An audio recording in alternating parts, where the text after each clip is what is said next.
वालेकुम, good morning. Espresso में खुश आमदीद। मैं हूं अली अनीक सैयद और उम्मीद करता हूं कि आप लोग खैर आफियत से होंगे।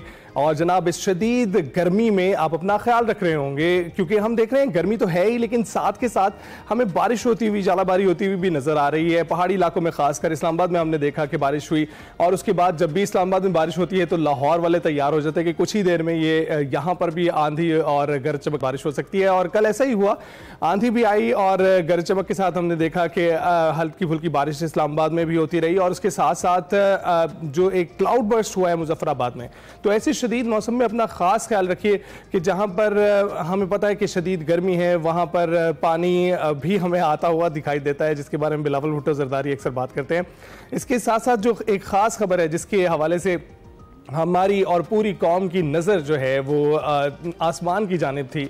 कल हम ये देखते रहे कि कहीं चांद नज़र आ जाए, चांद नज़र आ जाए, लेकिन चांद नज़र नहीं आया, जिसके बाद ईद अब 7 जून बरोज़ हफ्ते को होगी। मरकज़ी रुयत हिलाल कमेटी का इजलास हुआ इस्लामाबाद में, जिसकी सदारत अब्दुल खबीर आज़ाद ने की, और ऐलान किया है कि पाकिस्तान के मुख्तलिफ इलाकों में मतलब अवर आलूद रहा और पाकिस्तान में कहीं से चांद नज़र आने की शहादत मौसूल नहीं हुई है। उन्होंने कहा कि मुतफ़िका तौर पर फैसला किया गया कि यकम ज़िलहज 29 मई जुमेरात और ईद उल अज़हा 7 जून बरोज़ हफ्ते को होगी। उधर सऊदी अरब में ज़िलहज का चांद नज़र आ गया है, और सऊदी अरब में यौम अरफा 5 जून और ईद उल अज़हा 6 जून को होगी। तो जनाब, ये तो थी ईद के हवाले से अपडेट। इसके अलावा आपको बताया कि 27 साल कबल आज ही के दिन भारत के एटमी धमाकों के जवाब में पाकिस्तान ने चाकी के मकाम पर एटमी धमाके करके दुनिया को बावर करा दिया कि पाकिस्तान दिफाई तौर पर मजबूत है, और इस दिन को यौम तकबीर के नाम से याद किया जाता है। जुल्फ़िकार अली भुट्टो के दौर में ये काम शुरू हुआ था, बेशुमार धमकियां में आई, मगर पाकिस्तान ने काम जारी रखा। बैनुल-अक़वामी दबाव के बावजूद 28 मई 1998 को चाकी के मकाम पर पाकिस्तान की जानिब से 5 कामयाब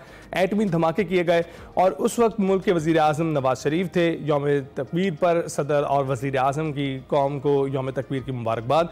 और सदर आसिफ अली ज़रदारी ने कहा है कि पाकिस्तान की एटमी सलाहियत अमन की ज़ामिन है। यौम तकबीर पर अहद करें कि मुल्क की खुद मुख्तारी और इलाकाई सालमियत का तहफ़्फ़ुज़ करेंगे। वज़ीर आज़म शहबाज शरीफ ने कहा कि यौम तकबीर कौम के इत्तेहाद और अपनी खुद मुख्तारी पर समझौता न करने का ऐलान का दिन है। जुल्फ़िकार भुट्टो, नवाज शरीफ, डॉक्टर अब्दुल कदीर खान, अफवाज पाकिस्तान समेत एटमी प्रोग्राम के मेमारों को सलाम पेश करता हूँ, क्योंकि आज का दिन फ़ख्र का दिन है। अक़वाम आलम में हमने एक ख़ास जगह बनाई, और उसके बाद ये दिन है जो है हमारे लिए बहुत ही अहमियत का हामिल है।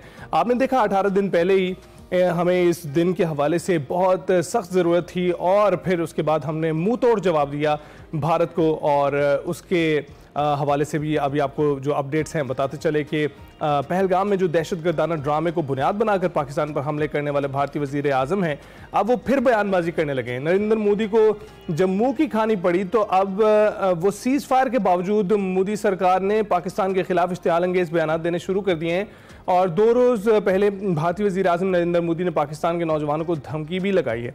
दहशतगर्दी के खात्मे के लिए उन्होंने कहा कि आगे आओ, सुख चैन की ज़िंदगी जियो, रोटी खाओ, वरना मेरी गोली तो है ही। उनका ये बयान बहुत ही इश्तिआल अंगेज़ था। और गुज़िश्ता रोज़ फिर नरेंद्र मोदी ने गुजरात में खिताब करते हुए कहा कि सिंध तास मुआहदे को भारत की गलती करार दे दिया है, और कहा कि हमने मुआहदे पर अमल दरामद रोका है तो वहाँ पसीने छूटने लगे हैं। नरेंद्र मोदी ने हालिया बयानात से उनके यूं लगता है कि कोई मूवी चल रही है और डायरेक्टर की डायरेक्शन के मुताबिक इसमें सनसनी पैदा की जा रही है। और इंडियन कांग्रेस रहनुमा भी बहुत ही तनकीद करते दिखाई दे रहे हैं। उन्होंने मजीद पर्दा उठाया, इससे बताया कि नरेंद्र मोदी वजीर आजम कम और बॉलीवुड के अदाकार ज्यादा लगते हैं, वो एक मजाक बनकर रह गए हैं जो फिल्मी डायलॉग दोहरा रहे हैं। और नरेंद्र मोदी के बयानात पर पाकिस्तान ने शदीद रद्दअमल दिया है और उनकी बयानबाजी को इंतखाबी मुहिम का थिएटर करार दिया है, और आलमी बिरादरी से नफरत अंगेज बयानात का नोटिस लेने का मुतालबा भी किया है। दूसरी जानिब भारतीय प्रोपेगेंडे के खिलाफ पाकिस्तान सिफारती महाज पर मुतहरिक है। वज़ीर आज़म शहबाज शरीफ, फील्ड मार्शल सैयद आसिम मुनीर के हमरा तुर्की, ईरान के बाद आज़रबाईजान पहुँच गए हैं, जहाँ आला हुक्काम से मुलाकातें जारी हैं। और उधर पाकिस्तान की सिफारती कमेटी ने भी अपनी तैयारी मुकम्मल कर ली है और सिफारती मिशन के लिए कमर कस ली है। ज़राए के मुताबिक बिलावल भुट्टो की क़यादत में सिफारती कमेटी जून के पहले हफ्ते में अमरीका जाएगी, जहाँ वो तकरीबन 5 से 6 दिन कायम करेगी और आला अमरीकी हुक्काम से मुलाकातें भी करेगी। भारतीय वफ्द शशि थरूर की क़यादत में अमरीका पहुँच चुका है और इस वक्त सिफारती जंग है। और इससे पहले जब हमने देखा कि 18 दिन पहले जो मैदान जंग में भी पाकिस्तान ने सबकत हासिल की है और अब सिफारती जंग के लिए बिलावल भुट्टो जरदारी मैदान में हैं, उनके जो ज़ेरे निगरानी हमारे वफूद इस वक्त पूरे मुल्क में हमारे बयानिए को बता रहे हैं, और इस हवाले से शशि थरूर जो भारतीय जो प्रोपेगेंडा है उसको फैलाने के लिए वहाँ मौजूद हैं।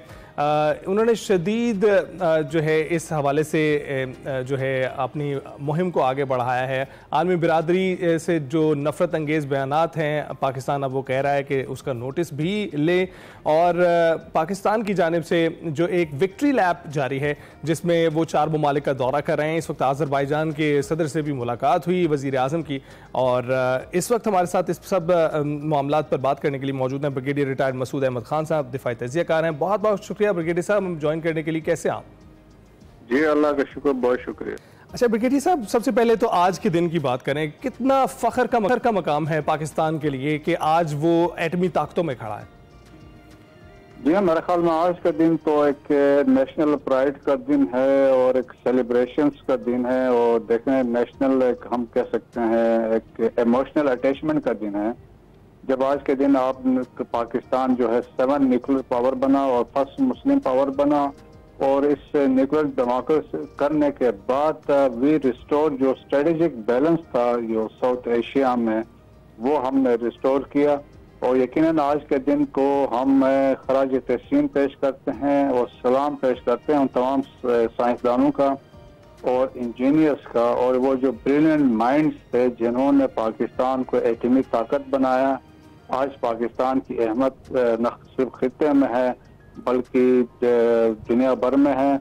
और पाकिस्तान में ये भी देखें कि यौम तकबीर और बुनियाद महसूस दोनों जो है जो दिन है दुश्मन को खबरदार करने वाला दिन है, और जो यौम तकबीर में जो लोगों ने सोचा था और जो कामयाबी हासिल की थी हमने वो बुनियाद महसूस में उसको डिलीवर किया।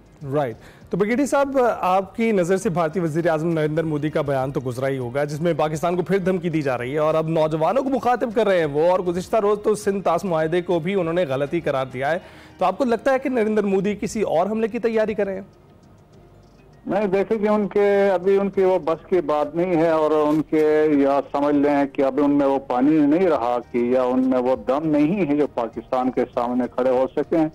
जिस तरह ये फ्रस्ट्रेशन है, ये ह्यूमिलिएशन है जो इंडिया के साथ हुआ है, मेरे ख्याल में 1962 के बाद जो चाइना ने उनके साथ किया था या 65 में हमने किया था, और उसके बाद से ये बहुत बड़ी हजीमत है कि जिस तैयारों पे उनका मान था 2019 में उन्होंने कहा था काश आज राफेल होते तो हम ये करते वो करते। राफेल आए, 9.2 बिलियन डॉलर्स के राफेल लेके आए, 288 मिलियन डॉलर के एक जहाज है, लेकिन जो उनके साथ हमने किया और हमने अपने एरिया में BMV जो कहते हैं बियॉन्ड विजुअल रेंज BVR जो है, और उससे हमने हिट किए हैं 3, आप देखें 6 जहाज गिराए हैं। फिर इसके बाद जो 26 टारगेट की सिलेक्शन हुई थी, स्ट्रेटेजिक टारगेट थे, जो हाल वहां पे किया। फिर LOC पे आपने जो हमने किया है, वहां पे इंडियन आर्मी ने वहां पे सफेद झंडे लहरा दिए थे। सो एक अनहोनी उनके साथ हुई है और वो अभी उससे वो रिकवर नहीं कर सके हैं। Right. तो अभी जो कुछ ये सारे ड्रामे हैं, और ये आप समझ ले कि रेटलिक है, बिहार के इलेक्शन सर पे आ गए हैं, तो इसीलिए वो कुछ साल्वेज करना चाहते हैं प्राइड। वो ऑलरेडी जो उनको डिस्ग्रेस हुई है, लेकिन जो उन्होंने बयान दिया मेरे ख्याल में एक समझ लेना किसी हेड ऑफ स्टेट को देने वाला बयान नहीं है। तो कोई गैंगस्टर दे सकता है, अंडरवर्ल्ड का डॉन दे सकता है, गोली तो मेरे पास है, लेकिन हमारी तरफ से देखें बड़ी संजीदगी से बातचीत हो रही है और ऐसा नहीं है। लेकिन मेरे ख्याल में इंटरनेशनल कम्युनिटी को देखना चाहिए कि इनकी जो दिमागी हालत है उसको मेरे ख्याल में संजीदगी से लेना चाहिए। बिल्कुल संजीदगी से लेना चाहिए। तो ब्रिगेडियर साहब ये बताएं, भारतीय प्रोपेगेंडा को बेनकाब करने के लिए वज़ीर आज़म का जो सिफारती मिशन है वो जारी है। सिफारती कमेटी ने भी अमेरिका के दौरे के लिए कमर कस ली और पाकिस्तान की सिफारती कमेटी जून के पहले हफ्ते में अमेरिका रवाना होगी। पाकिस्तान की सिफारती कोशिशों से भारतीय फस्तायत का खात्मा होता आपको नजर आ रहा है? यहाँ देखें, मेरे ख्याल में देखें कि इस दफा जो डेवलपमेंट्स हुई थी इसमें आप देखें इंडिया का नैरेटिव जो है किसी दुनिया के किसी मुल्क ने इसको बाई ने के लिविंग असाइड इजराइल, तो वो एक उनको डिप्लोमेटिक भी शिकस्त हुई, मिलिट्रीली भी शिकस्त हुई और पॉलिटिकली भी शिकस्त हुई। पाकिस्तान के देखें नैरेटिव को इंटरनेशनल कम्युनिटी ने मान लिया और वो आप इससे जाहिर होता है कि प्रेसिडेंट ट्रम्प ने खुद जब ट्वीट की सीज फायर की बात की, उन्होंने कहा मैं मीडिएट करने को तैयार हूं, तो बड़ी डेवलपमेंट थी। फिर मार्को रूबियो ने ट्वीट किया, उन्होंने कहा कि India Pakistan they will discuss broad set of issues at nuclear venue. वो पाकिस्तान की सक्सेस थी। तो अभी डिप्लोमेसी पे जो जा रहे हैं, मेरे ख्याल में एक अच्छा मौका है कि हम वो दहशतगर्दी के वो भी हम लेके इनके पास जाएं और उनको जो हमारे डेटा है, डोजियर है, उनको एक्सपोज करें। राइट तो ब्रिगेडियर साहब ये भी बताइएगा कि आपके सामने ही है कि हमारी इस वक्त एक टीम है बाकायदा वज़ीर आज़म की सदारत में, वो इस वक्त मुल्कों के दौरे पर है और दूसरी जानिब मोदी जो है वो अपनी कौम को मुखातिब करके फिल्मी डायलॉग बोल रहे हैं। तो ये दोनों चीज़ें कुछ सिंबलाइज करती हैं। देखें कि वो अभी जिस तरह मैंने कहा कि ये वो कुछ साल्वेज करना चाहते हैं जो शिकस्त उनकी हुई है, और उसके लिए वो हर जगह पे जा रहे हैं। अभी गुजरात गए थे, उनका अपने स्टेट है, वहां पे जाके उन्होंने कोशिश की है कि वहां जाके कोई ऐसी बातचीत करे और उसी तरीके से जो लोगों का मोरल डाउन हुआ है उसको बिल्ड करें। और जिस तरीके से वहां पे फेक न्यूज है, फेक मीडिया है, फेक झूठी खबरें फैलाई जाती है, तो उनकी कोशिश है। तो रेटरिक से जितनी भी बयानबाजी हो रही, चाहे वो अमित शाह की तरफ से है, राजनाथ सिंह की तरफ से है, अब जयशंकर साहब तो मान गए कि अमेरिका ने सीज फायर करवाया है, तो अभी बड़े डिफेंसिव पे चले गए। फिर ऊपर से ये भी है, देखेंगे ये गवर्नमेंट जो है कोलिशन गवर्नमेंट है और इसमें 240 इनकी अपनी सीटें हैं, बाकी दो पार्टियां हैं, एक तेलुगु देशम पार्टी है और दूसरी पार्टी है जनता दल। इनमें से एक भी पार्टी हट जाएगी, गवर्नमेंट गिर जाएगी, तो इनके अपने बड़े मसाइल हैं। सो इंटरनल जो कैपिटल है जो इंडिया इनका अपना है वो इनके खिलाफ हो चुका है। तो मोदी साहब के लिए मेरा ख्याल में इसके बाद चांसेस और बीजेपी के लिए कम हो। राइट तो उनके जो बयान आ रहे हैं उसके हवाले से हमें चौकन्ना रहना चाहिए, क्योंकि उनके बयान तो बहुत ही इश्तियाल अंगेज है। उनका ये कहना है कि रोटी खाओ, सुख चैन की जिंदगी गुजारो, नहीं तो हमारी गोली तो है ही। देखें ये अभी रेट्रिक्स है, ये वो समझ लें कि वो बयानबाजी है जो पब्लिक कंजम्पशन के लिए दिए जा रहे हैं। और स्पेशली देखें जिस तरह मैंने कहा कि इंटरनल जो लोग हैं, डोमेस्टिक मासेस हैं, पब्लिक जो है वो बीजेपी के अगेंस्ट हो चुकी है और लोग अब जी। तो जो इंडियन मीडिया किरदार अदा कर रहा है, और हमने देखा कि पहले वो कैसा किरदार अदा कर, ऐसे अल्फाज अदा कर रहा है जो शायद हम अपनी स्क्रीन पर डिस्कस भी नहीं कर सकते, आप और मैं तो डिस्कस भी नहीं कर सकते। तो आपको लगता है कि उसका किरदार भी है मोदी हुकूमत को जो है थोड़ा सा डी ट्रैक करने के लिए, जिसकी वजह से अब वो आवाम को वापस ट्रैक पर लाने की कोशिश कर रहे हैं?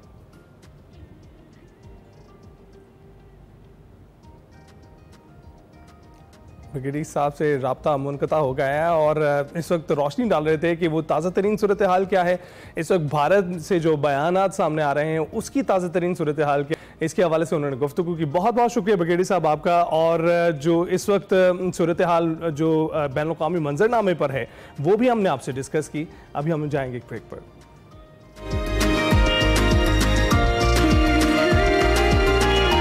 Welcome back. प्रोग्राम में अब जिक्र करेंगे कोह पेमाई का, जिसका जिक्र आजकल तवातुर से हो रहा है क्योंकि इसका रुझान तेजी से बढ़ रहा है, जिसमें मर्दों के साथ पाकिस्तानी खवातीन भी अपने झंडे गाड़ रही हैं। और जी जनाब, हम बात कर रहे हैं कोह पेमा नायला कियानी की आज, जिन्होंने आज सुबह नेपाल में वाक़ दुनिया की तीसरी बुलंद तरीन चोटी कंचनजोंगा को सर करके तारीख रकम की है। और नायला कियानी दुनिया की 14 बुलंद तरीन चोटियों में से 12 बुलंद तरीन चोटियों को सर करने वाली पहली पाकिस्तानी खातून भी बन गई हैं। तारीख में 20 से कम खवातीन कोह पेमाओं ने इन सब चोटियों को सर किया है। खेल और कौमी फ़ख्र में उनकी गैर मामूली शराकत के इतराफ़ में उन्हें सितारे इम्तियाज़ से भी नवाजा जा चुका है। और नायला कोह पेमाई के अलावा एक एरोस्पेस इंजीनियर, बैंकर हैं, अपना स्टार्टअप भी चला रही हैं। मजीद वो एक्सप्रेसो की मेहमान हैं आज, और दुनिया की बुलंद तरीन चोटियों को सर करने वाली की रुदाद उन्हीं की ज़बानी सुनते हैं। नायला, बहुत बहुत शुक्रिया हमें ज्वाइन करने के लिए। कैसी हैं आप? बिल्कुल ठीक हूँ, thank you so much for having me on your show. आप लोग कैसे हैं? बिल्कुल ठीक ठाक। नायला, ये बताइएगा कि 12 बुलंद तरीन चोटियां सर करने वाली पहली पाकिस्तानी खातून कोह पेमा बनने का एजाज़ आपको हासिल हो गया है, कैसा लग रहा है? और उम्मीद है कि अभी आपका हदफ इससे भी आगे है? बिल्कुल, मेरा गोल है 14 कंप्लीट करने का। जब 2-3 साल पहले मेरे जहन में भी नहीं था कि मैं इस काबिल अल्लाह ताला मुझे बनाएगा कि मैं 10+ पीक्स, क्योंकि एक ही पीक अपनी लाइफ में क्लाइम करना इस कंसिडर्ड एन अचीवमेंट। तो अभी तक मुझे बिल्कुल भी यकीन नहीं आ रहा है कि मैं इस काबिल हुई हूँ। तो हमें तो ये मनाजिर देखकर बहुत खुशी हो रही है कि झंडा तो एक जानिब, आपने तो पाकिस्तानी परचम पहना हुआ था। बिल्कुल, आई थिंक एक्चुअली पिछले साल मैंने कस्टम मेड बनाया था, बिकॉज कभी कभी वो मौसम ठीक नहीं होता है और डार्क अंधेरा होता है, तो वो मैंने सोचा क्यों नहीं पहन लिया जाए। तो वो इस दफा तो वो मेरा पूरा summit suit was black, green and white, and then वो एक और यहाँ पे चिपका हुआ था, एक और मैंने उठाया हुआ था। तो फॉर मी वाज वेरी, मतलब बहुत फख्र की बात थी कि मैंने, and I did mention this peak is actually on the border of India and Pakistan, so it's India की हाईएस्ट पीक, इंटरनेशनल बॉर्डर की उस पे है, तो इसलिए मेरा ज्यादा शौक, वो तो एनर्जी जीरो थी, लेकिन ये कि पाकिस्तान हाईएस्ट पीक पर पाकिस्तानी परचम लहराकर आपको कैसा लगा? बहुत, क्योंकि जब मैं जा रही थी तो वो वॉर स्टार्ट हुई थी, और वो कम्युनिकेशन नहीं थी, तो वो हम पाकिस्तान एम्बेसी को कॉल करके पूछ रहे थे, इंटरनेट नहीं था, कि क्या हो रहा है, फैमिलीज ठीक हैं, तो बहुत दुख हो रहा था कि ये हो क्या रहा है। और प्रोपेगेंडा भी बहुत ज्यादा चलाया जा रहा था, क्योंकि हमारे जो इंडियन फ्रेंड्स थे दूसरी साइड पे वो भी अजीबोगरीब बातें कर रहे थे, तो बहुत गुस्सा था। लेकिन देन आई हैड टू काम माई सेल्फ डाउन कि नहीं, आराम से तहम्मुल से जाना ऊपर, एंड देन वो what I can do from my side is to raise Pakistani flag on Indians. वैसे ये आइडिया किसका था कि आपको जो है इसी तरह का, यानी ग्रीन और वाइट जो है वो पहनावा पहनना चाहिए, और आप इस वक्त भी ग्रीन पहन कर ही हमारे साथ मौजूद हैं? खास लगाव ग्रीन के साथ आपका? Green is my favourite colour, लेकिन ये एक्चुअली पिछले साल मैंने बनवाया था ये वाला summit suit, because like I said it's year, और I love green, I love white, I wanted to represent, मतलब इवन ऊपर जा रहे हो ना, यू डोंट रिकॉग्नाइज पीपल, क्योंकि सबने रेड एंड ब्लैक पहना होता है, तो वो समझ नहीं आता है। तो आई थॉट के नीचे से ये अगर मैंने समिट सूट पहना हो तो एटलीस्ट रिप्रेजेंटेशन है कि ये पाकिस्तानी है। और पाकिस्तानी माउंटेनियर्स कम है, वी मे थिंक कि बहुत ज़्यादा है, लेकिन इंटरनेशनल लेवल पे बहुत कम है, और स्पेशली फीमेल, तो वो yes it worked out great, green and white. तो ये नायला, जब आप चोटियां सर कर रहे होते हैं तो ये रंगों की वजह से भी कुछ फ़ायदा होता है? जिस तरह आपने बताया कि ब्लैक और रेड ज़्यादातर पहना जाता है, तो उससे क्या आप नुमायाँ होते हैं, नज़र आते हैं? उसी तरह से ग्रीन भी है? डेफिनेटली, एक्चुअली माउंटेन पे ना जितना ज्यादा ब्राइट कलर हो उतना बेटर होता है, क्योंकि गॉड फॉरबिड, अल्लाह ना करे कोई एक्सीडेंट हो जाए, आप नीचे गिर जाएं, तो वो ढूंढने में हेलीकॉप्टर सर्च से या वैसे ही किसी नेकेड आई से इजी होता है। तो इसीलिए ज्यादातर green, sorry red and yellow, green कम होता है, बट ग्रीन इज ऑल्सो मतलब ब्राइट कलर जो नजर आता है, तो यस ये रीजन है इसका। बिल्कुल। अच्छा, ये बताएं कि हर चोटी की एक याद होती है, इस चोटी की कोई याद है आपकी कंचनजंगा की? इसकी याद आई थिंक पूरा एक्सपीडिशन बहुत मुश्किल था बाकियों से। बिल्कुल, और यही पूछना चाह रहा था कि क्या मुश्किलात पेश आई आपको इसके दौरान, और दीगर एक्सपेडिशंस जो हैं जो आपने किए हैं उसके दौरान? आई थिंक इसमें जो सबसे बड़ा मसला था, ये बहुत आइसोलेटेड है, ये ईस्टर्न मोस्ट पीक है नेपाल इंडिया के साइड पे, तो उसमें कम्युनिकेशन बिल्कुल भी नहीं थी, मतलब जो इंटरनेट है, कॉल्स है, कुछ भी नहीं। गार्मिन हम सैटेलाइट यूज़ करते हैं, वो बहुत डिलेड मैसेजेस जा रहे थे, तो वो इमोशनल तो फिजिकल और मेंटल हमें पता ही है चैलेंजेस का, वो हमेशा हर पीक पे आते हैं, लेकिन इस पे इमोशनल डिफिकल्टी थी, क्योंकि बात नहीं हो रही थी फैमिली से, फ्रेंड्स से, ये सबसे ज्यादा था। और ये दूसरा ये कि इस थर्ड हाईएस्ट पीक तो मैंने एवरेस्ट 2 साल पहले की थी, K2 3 साल पहले की थी, उसके अलावा कुछ वो मतलब ये 8586 थी, 8586, तो वो बाकी पीक्स ना 300-400 मीटर्स कम होती हैं, तो इसमें हाइट की वजह से बहुत डिफिकल्टी हुई थी। इट्स लाइक समिट पुश पे समझ ही नहीं आ रहा था कि कब आएगा समिट, तो यस, बट अदरवाइज बाकी challenges were exactly the same. Cold बहुत ज्यादा ठंड थी इस पे, तो वो हाथ और पाँव बिल्कुल ना वो बहुत ज्यादा फ्रीज हो रहे थे, तो वो रिस्क होता है कि फ्रॉस्ट बाइट ना हो जाए, बट अल्हम्दुलिल्लाह नहीं। बिल्कुल फ्रॉस्ट बाइट बड़ी खतरनाक चीज़ है। लेकिन ये बताइएगा कि आपको जो है अमूमन घर वालों की याद तो हमें आती है हर वक्त जब हम दूर होते हैं, लेकिन कभी आपको चोटी पर पहुंचने के बाद भूख लगी हो, कुछ फास्ट फूड खाने को दिल करे, तो क्लाइंबिंग के दौरान ऐसा कुछ दिमाग में आता है कि यहाँ कैसे मिलेगा वो? बहुत ज़्यादा आता है ये, फूड क्रेविंग बहुत ज़्यादा होती है। और मैं एक्चुअली जब समिट किया ना, बिकॉज हाई पीक तो वो यूजुअली लोग तो डेफिनेटली कुछ, अगर लोग कुछ माउंटेन्स पे सीधा नीचे आ जाते हैं तो इस तरह की पीक पे सीधा नहीं आते। तो हमने मेरे साथ सरबाज खान भी थे, तो हमने जैसे समिट किया उसके बाद हम सीधा सेम डे नीचे आए, बिकॉज आई वाज, एक तो may be too much detail, एक तो नीचे आके प्रॉपर खाना खाना था क्योंकि हाई कैंप्स में ठीक से खाना नहीं मिलता।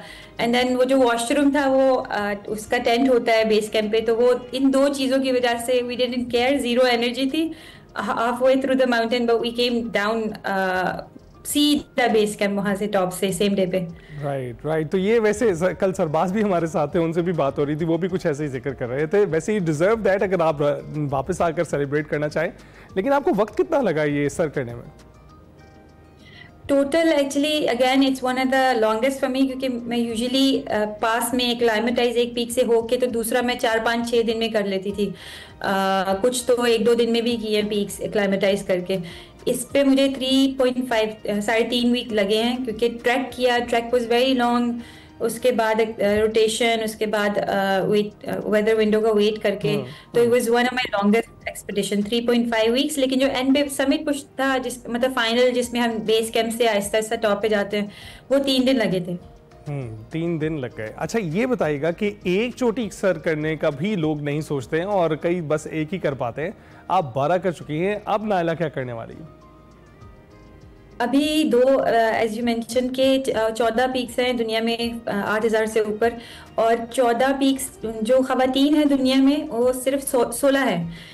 तो वो I want to take Pakistan to the international level. तो अल्हम्दुलिल्लाह वैसे ही इंटरनेशनल, क्योंकि 12 भी बहुत कम खवातीनें की है, 2 और हो जाएंगी तो I be the first Pakistani to complete all 14, and then I be one of the very few women in the world। माशाल्लाह माशाल्लाह। ये बेसिकली ये आपके लिए नहीं, हम सब पाकिस्तानियों के लिए फ़ख्र की बात होगी अगर बाकी 2 जो हैं वो भी आप जल्द से जल्द मुकम्मल कर लें। और ये बताइएगा कि आप बहुत मेहनत करती हैं और हमेशा एम्फेसिस करती हैं बच्चियों की तालीम के हवाले से, तो इस हवाले से हमारे नाज़रीन को कोई पैगाम देना चाहें, वो बच्चियाँ जो भी आपको देख सकती हैं? बिल्कुल, आई थिंक थोड़ी सी यूथ में ना कभी कभी डिसअपॉइंटमेंट हो जाती है हालात की वजह से, इट्स नॉर्मल। लेकिन मैं जहाँ पे हूँ, मैं बहुत एक छोटे से, I think you know already, गुजर खान से पिंडी में एक छोटा सा एरिया है, वहाँ से हूँ। वहाँ से मैं निकल के इस इंटरनेशनल स्टेज पे आई इसीलिए, इस तरह एजुकेशन की वजह से। एजुकेशन ना मतलब स्पोर्ट्स के अलावा भी career wise I been very successful, but just because education, और एजुकेशन में अपॉर्चुनिटी मिली। मतलब अल्हम्दुलिल्लाह आई वाज लकी कि मुश्किल से, बहुत छोटे से एरिया से, कंजर्वेटिव फैमिली से निकल के खुद भी मेहनत की और माँ बाप ने साथ दिया ऑफ कोर्स। तो बहुत ज़रूरी है लड़कियों के लिए, मतलब ऑफ कोर्स लड़कों के लिए भी, लेकिन लड़कियों के इतना ज़्यादा वो एम्फसाइज नहीं किया जाता। तो अगर आप लड़कियों को पढ़ाएंगे, दे विल बी सक्सेसफुल, वो आपका भी नाम रोशन करेंगी, वो इंशाल्लाह मुल्क का भी नाम रोशन करेंगी बिलाशुबा। अच्छा नायला, एक आखिरी सवाल, ये बताइएगा कि आप ये बुलंदवाला चोटियों पर जाकर ग्लेशियर्स को देखते हैं, तो कुछ बात जो करना ज़रूरी है वो मौसमियाती तगय्युर की है, आप कुछ तब्दीली देख पा रही हैं ग्लेशियर्स पर? 100%। 3 साल ही पहले जब K2 बेस कैंप पे जो ग्लेशियर है ना, वो वहाँ पे बहुत ज़्यादा आइस स्नो थी, तो वो नीचे पत्थर नज़र नहीं आते थे। लास्ट ईयर जब मैं गई थी, 1 साल के अंदर यूजुअली इतना जो डिफरेंस होता है आप देखते हैं डेकेड्स में देखते हैं, 1-2 डेकेड्स में देखते हैं, लेकिन बिल्कुल विद इन अ ईयर वो पूरा वो मेल्ट हो गई थी आइस एंड स्नो, और वो रॉक नजर आ रहा है। इसके अलावा जो माउंटेन्स में भी जो तब्दीली है ना वेदर की, क्योंकि यूजुअली पिछले कई सालों से, डेकेड से, वो अब हमें पता होता है वेदर का पैटर्न के, अभी ज़्यादा हैवी स्नो होगी, अभी कम होगी, अभी रेन होगी, तो वो बिल्कुल ही चेंज हो रहा है, अनप्रिडिक्टेबल हो रहा है। तो we definitely see the changes glacier level पे, और वो इसका of course we need to take drastic steps ताकि उसका ज़्यादा इम्पैक्ट हम पे ना आए। बिल्कुल Naila, thank you very much हमसे बात करने के लिए। आप हमारे एक मुस्बत चेहरा हैं, पूरी दुनिया में आपकी वजह से मुल्क का नाम रोशन हो रहा है। आप यूं ही कामयाबियां समेटती रहें और जल्द से जल्द जो बाकी 2 चोटियां रह गई उनको भी सर करके अब मुकम्मल कर लीजिए 14 चोटियाँ। बहुत बहुत शुक्रिया हमसे गुफ्तगू करने के लिए। जैसा कि नायला बात कर रही थी, कभी बच्चियों की तालीम के हवाले से बात कर रही थी, उन पर एम्फेसिस करती हैं, और कभी जो मौसमियाती तगय्युरात हैं उसका फ़र्स्ट हैंड एक्सपीरियंस आपसे शेयर करती हैं, जिनको महफूज रखना बहुत ही ज़रूरी है। हम ब्रेक के बाद हाजिर होंगे। Welcome back. आज आपको बताएं कि कैंसर या सरतान एक ऐसी ख़तरनाक बीमारी है जिसका ताल्लुक इंसानी खुलियात की तेज़ और बेहंगम बढ़ोतरी और इसमें इजाफे से होता है। कैंसर के बेशुमार मुख्तलिफ इक़साम में से एक ब्लड कैंसर है, यानी खून का कैंसर भी है, और पाकिस्तान में हर साल ब्लड कैंसर के हज़ारों नए केसेस सामने आते हैं, जिनमें अक्सरियत बच्चों की होती है। इन बच्चों में से 50% से ज़ायद बीमारी की तशख़ीस के 5 साल के अंदर ही मौत के मुँह में चले जाते हैं, और बाकी अफराद भी अपनी जो तबी उम्र है वो पूरी नहीं कर पाते हैं। लेकिन सवाल ये है कि आखिर ब्लड कैंसर के लाहक होने की वजूहात क्या होती हैं, और ये किसी भी इंसान के लिए कितना ख़तरनाक हो सकता है। और आज हम ब्लड कैंसर से बचने की एहतियाती तदाबीर, तशख़ीस और इलाज पर तफसील से बात करेंगे। इस पर बात करने के लिए हमारे साथ मौजूद हैं हमारे खास guest doctor Ahmed, consultant clinical haematologist हैं, और इस वक्त स्टूडियोज़ में हमारे साथ मौजूद हैं। बहुत बहुत शुक्रिया डॉक्टर साहब हमें ज्वाइन करने के लिए। कैसे आप? अल्हम्दुलिल्लाह जी, शुक्रिया। डॉक्टर साहब, सबसे पहले तो ये बताइएगा कि इस ब्लड कैंसर की जो ख़ास किस्म का ये कैंसर है, सरतान है, इसके होने की वजूहात क्या होती हैं? जी बिल्कुल, देखें, पहली बात तो मैं ये कहूँगा कि आपने जिस तरह बताया कि खलियों की बढ़ोतरी जो कैंसर है, और सरतान जैसे उर्दू में कहा जाता है, ब्लड कैंसर जो है वो सिंपली खून के खलियों की बढ़ोतरी है, बहुत ज़्यादा। अब जहाँ तक ये किन वजूहात की बिना पर होता है, तो इसमें 2-3 चीज़ें हैं जो साइंस हमें बताती है अभी तक।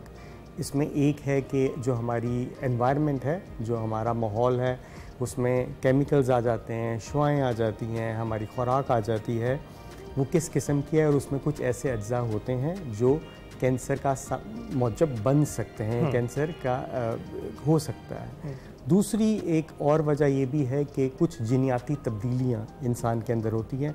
हम सारे दिखने में फ़र्क हैं, अंदर से भी फ़र्क है, हमारे जीन्स भी फ़र्क हैं, कुछ ऐसे जीन्स भी होते हैं जिनकी वजह से कैंसर का हो जाने के इम्कानात बढ़ जाते हैं।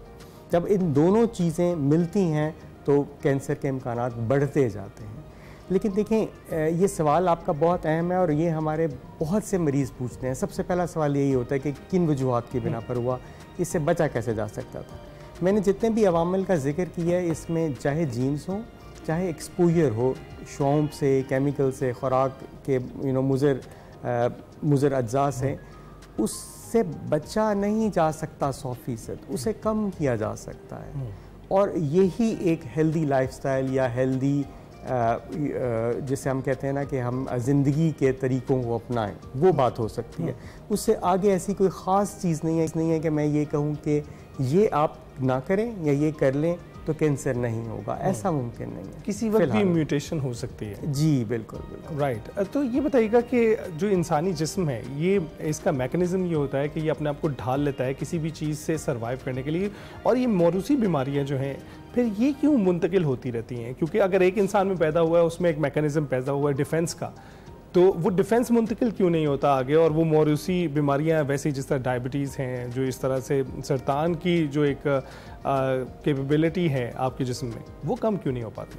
अच्छा, देखिए, बड़ा अच्छा सवाल है। मैं थोड़ा सा इसे 2 हिस्सों में तकसीम करूँगा। पहले मैं दूसरा हिस्सा जो कैंसर के हवाले से उसके बारे में बात करूँगा। आपकी बात बिल्कुल ठीक है। हमारे जिस्म में एक्सपोजर केमिकल्स का, शुआओं का होता रहता है, और उसकी वजह से कैंसर वाले खलिए बनते रहते हैं नॉर्मली। लेकिन उसके साथ साथ हमारे जिस्म में एक नहीं, मुख्तलिफ कम से कम 6-7 या उससे भी ज़्यादा, क्योंकि अभी हमें जिस्म के बारे में बहुत ज़्यादा नहीं पता है, ऐसे मैकेनिज़्म या तरीक़ेकार मौजूद हैं जो उन कैंसर के खलियों को ख़त्म करते जाते हैं।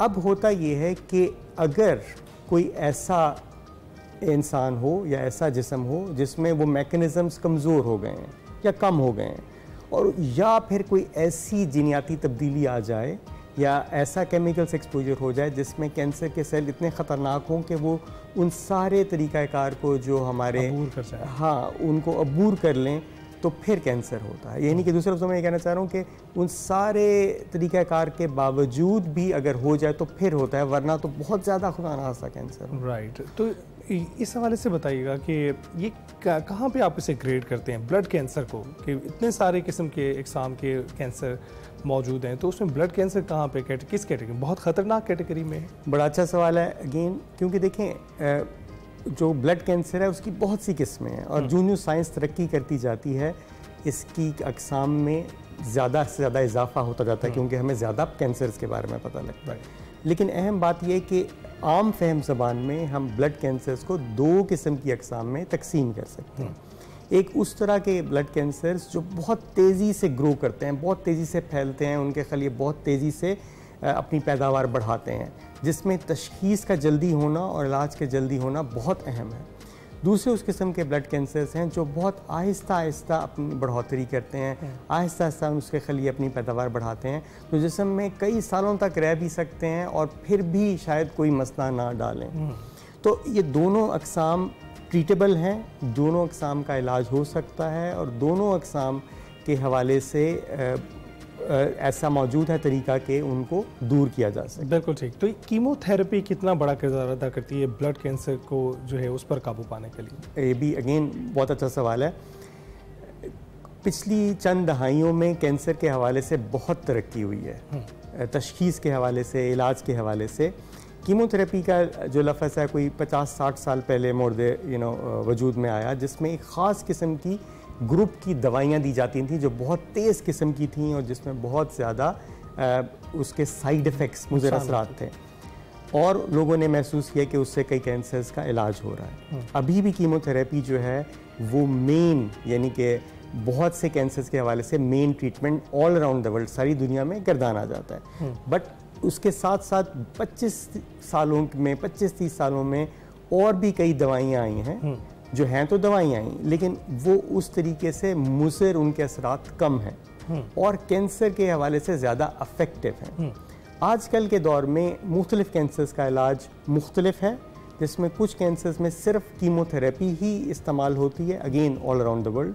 कुछ कैंसर्स में सिर्फ वही दवाइयाँ इस्तेमाल होती हैं जो नए वाली हैं, और कुछ कैंसर्स में कॉम्बिनेशन कि कीमोथेरेपी भी और टारगेटेड एजेंट्स या दूसरी जो दवाइयों को मैंने जिक्र किया है वो इस्तेमाल हों ताकि कैंसर का इलाज हो सके। ये तो इलाज है, एहतियात क्या है इसकी? अच्छा देखें, एहतियात के हवाले से तो जिस हमारा पहला जो बात थी ना वही आ जाती है, हेल्दी लाइफस्टाइल। सिगरेट से परहेज़, धुएँ से परहेज़, अच्छा खाना, ताज़ा खाना, बाहर की चीज़ें नहीं खानी क्योंकि बाहर की चीज़ों में बहुत ज़्यादा केमिकल्स होते हैं, उनसे परहेज़। और उसके साथ साथ अगर कोई खुदा न खास्ता ऐसी अलामात आती हैं, कैंसर की अलामात शुरू में बहुत फ़र्क नहीं होती आम इन्फेक्शन या आम अलामात से। बुखार का होना, जिस्म पे धब्बों का हो जाना, गिल्टियों का ज़ाहिर होना, अगर वो हो रही हैं और वो तबीयत ठीक नहीं हो रही, एक तो अगर हो तो फ़ौरन डॉक्टर के जाएं, और डॉक्टर आम हमारे जो जनरल प्रैक्टिस वो भी इस बात को भांप लेते हैं कि क्या ये आम बुखार है या ख़ास बुखार है, और उसके बाद फिर कैंसर के स्पेशलिस्ट के पास चले। बहुत बहुत शुक्रिया डॉक्टर साहब हमसे गुफ्तगू करने के लिए, और एहतियात डॉक्टर साहब ने बता दी है, उस पर अमल करें, एक हेल्दी लाइफस्टाइल अपनाएं। ब्रेक के बाद हाजिर होंगे। आपको एक खास गेस्ट से आज मिलवाना है, क्योंकि अभी इतवार को एक मार्का हुआ है जिसमें कामयाबी समेटी है। पाकिस्तान सुपर लीग एक्स की बात कर रहा हूं, उसमें फाइनल आपने देखा होगा, सुपर चार्ज फाइनल था और लाहौर कलंदर्स की परफॉर्मेंस कमाल की थी। 4 बरस में उन्होंने तीसरी मरतबा PSL का टाइटल अपने नाम किया, और इस पर लाहौर कलंदर्स की फतह पर कलंदर्स इंतजामिया का किरदार बहुत ही काबिल तारीफ है। उसके लिए उस पर बात करनी है, हमने गेस्ट खास आतिफ राना साहब, CEO लाहौर कलंदर्स हमारे साथ स्टूडियोज में मौजूद हैं। आतिफ साहब बहुत बहुत शुक्रिया हमें ज्वाइन करने के लिए, कैसे आप? बहुत शुक्रिया मुझे मदऊ करने का, अल्लाह का शुक्र लाख लाख। ये तीनों PSL की जो ट्रॉफीज हैं इस वक्त, इनको देखकर एक बड़ा एक एक्साइटिंग सा तासुर मेरे अपने ऊपर भी आ रहा है। स्वरास्की से बनी है, खूबसूरत हैं और कितनी हैवी हैं, ये मैंने उठा के भी देखी है। कैसा महसूस कर रहे हैं? 3 ट्रॉफीज आपने जीत ली हैं। देखिए, इसको जीतने से पहले हमने जो प्लेयर डेवलपमेंट प्रोग्राम शुरू किया, उसमें हमने फ़ख्र ज़मान की सूरत में फ़ख्र कलंदर से फ़ख्र पाकिस्तान बना। मेरे मुल्क में चैम्पियंस ट्रॉफी का कप जीता इंडिया को हरा के। उसके बाद शाहीन और हारिस डेवलपमेंट प्रोग्राम से आए और उन्होंने इंडिया को वर्ल्ड कप में 2021 में T20 वर्ल्ड कप में हराया। मेरे मुल्क के लिए एजाज़ की बात बनी कि पहली दफ़ा पाकिस्तान ने वर्ल्ड कप में इंडिया को हराया। बाकी ये जो ट्रॉफ़ी हैं ये उनकी मेहनत है, और ये हमारे फैंस की दुआएं हैं और अल्लाह ताला का ख़ास करम है। तो मैं समझता हूँ कि ये जब लाहौर में मैच होते हैं और प्लेऑफ्स होते हैं और हमारा प्लेयर डेवलपमेंट का कैप्टन होता है, प्लेयर डेवलपमेंट का मर्जिंग होता है, इस दफ़ा नईम था, सलमान मिर्ज़ा था, सो आज़िब था, मोमिन कमर था, सो लाहौरियों से ट्रॉफी को लेके जा नहीं सकता और उसका मुजाहरा आपने संडे को देख लिया। बिल्कुल। तो राना साहब, हम लोग तो बहुत ही एक्साइटेड होते हैं जब स्पेशली लाहौर की बात होती है। लाहौर कलंदर्स को तो लेकर हमारा दिल जो है एक एक बॉल पे धड़क रहा होता है। पूरे पाकिस्तान का धड़कता है। नहीं, देखिए, पूरे पाकिस्तान का धड़कता है। मेरी कैफियत वही होती है कि आप देखें कि 35,000 बंदा स्टेडियम के अंदर था और खुश हो रहा था। और अभी कुछ अर्सा पहले हमने क्रिकेट का जनाजा बड़ी धूम से निकाला था। बिल्कुल बिल्कुल। यही वही प्लेयर थे, यही प्लेयर थे जो पाकिस्तान के लिए नहीं परफॉर्म हो रहा था, लोगों में मायूसी फैलाई जा रही थी। सो मैं स्टार्टिंग फ्रॉम मीनारे पाकिस्तान, जहाँ पे पहला हमने अपना इवेंट किया टूर्नामेंट शुरू होने से पहले, और लाखों की तादाद में बच्चे बच्चियाँ वहाँ पे आए। सो तब भी लोगों को यकीन नहीं आया कि पाकिस्तान में क्रिकेट नहीं फौत हो सकती, क्योंकि पाकिस्तान मोहब्बत करता है क्रिकेट से। तो इट्स नॉट अबाउट लाहौर। और फिर जब उसके बाद जब बात आती है आगे टूर्नामेंट के होने की, फिर ये कहा गया कि देखें जी, क्राउड ही नहीं आ रहा, ख़त्म हो गया इंटरेस्ट, पाकिस्तान में तो अब ख़त्म है, कोई है ही नहीं, हो ही नहीं सकता। फिर जब PSL शुरू हुई और उसके बाद जब इंडिया ने हमारे साथ जो हरकत की, तो फिर जो पाकिस्तानी थे वो सही मानों में अपने उसको सपोर्ट करने निकले। तो मेरा दिल उस तरह उनके लिए धड़क रहा होता है कि शुक्र है अल्लाह का कि अल्लाह ताला ने इस काबिल किया कि वो आज हमारी टीम को देख के एंटरटेन हो रहे हैं। मतलब जिस तरह के नामसाइद हालात से हम गुजर रहे हैं, इकोनॉमिकली अलहदा चैलेंज है, फॉरेन पॉलिसी में अलहदा चैलेंज है, हमसाये मुल्क में अलहदा हमारे पास चैलेंजेस हैं, तो कोई तो खुशी की रमक इंसान को मिले ना। तो मैं समझता हूँ कि ये अल्लाह का ख़ास करम है कि कलंदर्स की सूरत में और स्पेशली उसकी जीत की सूरत में अल्लाह ताला ने सारे पाकिस्तान को जज्बे उसकी मिसाल नहीं मिलती। आप पूरे पाकिस्तान के लिए सोचते हैं, लेकिन इसके साथ साथ जो है ना कुछ इलाकों से मुंसलिक टीमें, हम लाहौर ये तो लाहौर कलंदर्स के लिए हम देखो, जब अब पाकिस्तान का कोई नाम रोशन करेगा ना, तो फिर इलाका पीछे रह जाता है ना। बिल्कुल। फिर लोग पाकिस्तान का नाम, तो हमारा मुल्क हमारी पहचान। कोई भी टीम, किसी भी मोहल्ले में हम पैदा हो, किसी भी मोहल्ले में हम पैदा हो, हमारे जब हम मोहल्ले से बाहर जाएंगे तो मोहल्ला हमारी पहचान होगा। जब हम शहर से बाहर जाएंगे तो वो शहर हमारी पहचान होगा। जब हम सूबे से बाहर जाएंगे तो वो सूबा हमारी पहचान होगा। और जब हम पाकिस्तान से बाहर जाएंगे तो पाकिस्तान हमारी पहचान होगा। तो पूरी दुनिया में सेलिब्रेट किया गया जहाँ जहाँ पाकिस्तानी है। और इस दफ़ा तो इंडिया में हमारे पे इतने आर्टिकल्स लिखे गए कि उन्हें हमारा LQ का सारे सोशल मीडिया हैंडल जो है वो बैन करने पड़े। तो इंडिया में पॉलिटिकल लोगों के साथ साथ मुबारक हो आपको कि लाहौर कलंदर के जो हम लोग तो सेलिब्रेट कर रहे हैं। अच्छा, मैं कभी आपकी तरफ देख रहा हूँ, कभी इन ट्रॉफीज की तरफ देख रहा हूँ, इनकी चमक और धमक इतनी है कि मुझे बार बार अपनी तरफ नहीं, हम ट्रॉफी को ही देखें, मैं इतना चमकीला नहीं हूँ। इन तीनों में से आपकी फेवरेट कौन सी है? यार मेरी फेवरेट जो आपके सामने सबसे आगे पड़ी है, संडे वाले, रीसेंट वाली। क्यों? उसकी वजह यह है कि इस वक्त जिन हालात में पाकिस्तान को धकेला गया हमसाये मुल्क की तरफ से, तो इससे बेहतर मौका नहीं था कि हम लोगों को खुशियां दे सकें। एब्सोल्युटली। और फिर जिस तरह पारा चनार से नईम ने परफॉर्म किया, हाँ, जिस तरह पाकिस्तान में क्रिकेट का रिवाइवल PSL के थ्रू हुआ, जिसको लोग राइट ऑफ कर चुके थे, और PSL को तो ये कहा जा रहा था कि ये तो होनी नहीं चाहिए, मतलब इसका तो कोई फ़ायदा ही नहीं है। तो मैं समझता हूँ, और जिस तरह फिर हमने बगैर उस तरह कोचिंग जो हमारे बड़े बड़े नाम हैं, हमने इस बात को साबित किया कि यार प्रोसेस इम्पॉर्टेंट है, कोच इम्पॉर्टेंट नहीं है, मतलब वो जो प्रोसेस है वो इम्पॉर्टेंट है। और फिर जिस तरह हमारी टीम ने मेहनत की और जिस जज्बे के साथ खेला, और 3-4 मैच लगातार जीतना एक ही पेस के ऊपर बड़ा मुश्किल काम होता है। और फिर जिस तरह अल्लाह ने लाज रखी कि हमें कुछ 4 मैच पहले तक, जब हमारा अनफॉर्चुनेटली वो मैच हम नहीं जीत सके कराची के खिलाफ जब लाहौर में हुआ, तो हमें राइट ऑफ कर दिया गया था कि यार ये तो है ही नहीं। फिर एक अच्छा मसला, मज़े की बात यह है कि स्टेडियम जो है वो पहले 15-20 हज़ार का स्टेडियम था, अब 34-35 हज़ार का स्टेडियम। सो बहुत सी ऐसी चीज़ें हैं जिसकी वजह से मैं समझता हूँ। और फिर जो हमारा इमर्जिंग था, जिसने दुनिया को बरताए हैरत में डाल दिया, मोहम्मद नईम की मैं बात कर रहा हूँ, वो पारा चनार से था। क्या बात। और हाँ, 7 साल से हम उनके ऊपर इन्वेस्ट कर रहे थे। और शाहीन शाह अफरीदी हमारा कप्तान था और लाहौर का मैदान था। तो मतलब इतनी सारी चीज़ें हैं कि जिसकी वजह से मुझे लगता है कि हमारी ये ट्रॉफ़ी और इस ट्रॉफ़ी ने बहुत अरसे से जो पाकिस्तान में किसी भी एंटरटेनमेंट में उस तरह की खुशी नहीं मिल रही थी वो रिवाइव। वैसे एक और एंट्री मैच में बहुत ही अच्छी और बड़ी, जिसे कहते हैं ना, हिस्टोरिक थी और तारीखी थी कि आपने सिकंदर रजा को बुलाया और बहुत मुश्किलात के बाद बुलाया और जैसे वो आया एक हीरो की तरह था। एक हीरो की एंट्री थी, आया, छा गया। कि आपको पता था वो ही करने वाला? नहीं, लेकिन बात पता नहीं है। कलंदर्स फैमिली एक जब बात करते हैं अक्सर फैमिली की तरह, तो सिकंदर पहले भी हीरो था, अभी भी हीरो है, इंशाल्लाह हमेशा हीरो रहेगा। बट उसने जो किया वो एक बहुत बड़ी स्टेटमेंट थी कि आपकी लीग हो रही थी, अटैक हुआ आपके ऊपर, लीग बंद होगी, सारे प्लेयर चले गए, लीग दोबारा शुरू हुई और हालांकि उसकी नेशनल ड्यूटी आने वाली थी। वो एक दिन के लिए मैच खेलने आया पाकिस्तान, मैच खेला, वापस चला गया अपनी नेशनल ड्यूटी पे। वो मैच ख़त्म हुआ, फाइनल मैच में हम पहुंचे, उसको अपॉर्चुनिटी मिली, वो वापस आया, खेला और वापस फिर ऐसे आया कि वो नॉटिंघम में था मेरा ख्याल, नॉटिंघम से बर्मिंघम बाय रोड है, बर्मिंघम से दुबई जो है वो इकोनॉमी क्लास पे है क्योंकि बिजनेस की टिकट अवेलेबल नहीं थी, ऑब्वियसली लास्ट मिनट पता चला था। तो उसके बाद दुबई से अबू धाबी फिर बाय रोड गए, फिर अबू धाबी से लाहौर आए और लाहौर में वो 6:50 पे लैंड किए और 7 बजे टॉस होती है और 7:30 पे मैच था।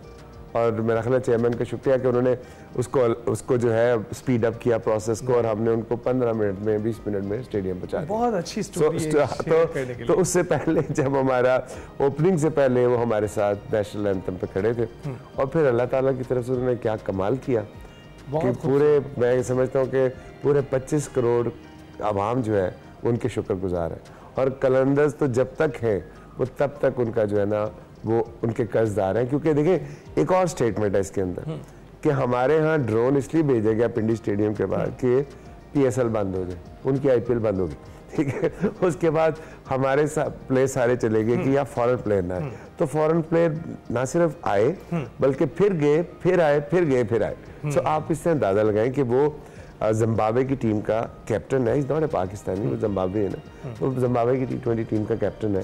तो कितनी बड़ी स्टेटमेंट है हमारी। ऐसा ही है कि कैप्टन उनका जो है ना वो यहाँ पर भी आके अपनी जिम्मेदारियां निभा रहा है और ये किसी तरह से कमिटमेंट भी PSL के साथ जो इंटरनेशनल प्लेयर्स की है, कलंदर्स के साथ भी है ना। देखिए कलंदर्स जब हम बात करते हैं, कलंदर्स एक फैमिली की तरह है, तो वो टिक इन द बॉक्स तो नहीं है ना कि आपको मैंने कह दिया यार तू भाई है मेरा, और जब जरूरत पड़ी तो मैंने कहा आपने कहा कौन सा भाई, तो कहने का मतलब एक स्टेटमेंट है उसके ऊपर। बिल्कुल ऐसा ही। तो शाहीन का आपने जिक्र किया, मुसलसल उसको कप्तान आपने बनाए रखा, ये एतमाद की वजह से या फेस की वजह से? ये एतमाद तो है कैप्टनसी पे, face player development programme, right, ठीक है, कि वहाँ से वो हमारे प्लेयर हारिस है, जिस तरह शाहीन है, अब नईम है, ठीक है, अब जो आजिब इंशाल्लाह आने वाले दिन सलमान मिर्ज़ा है।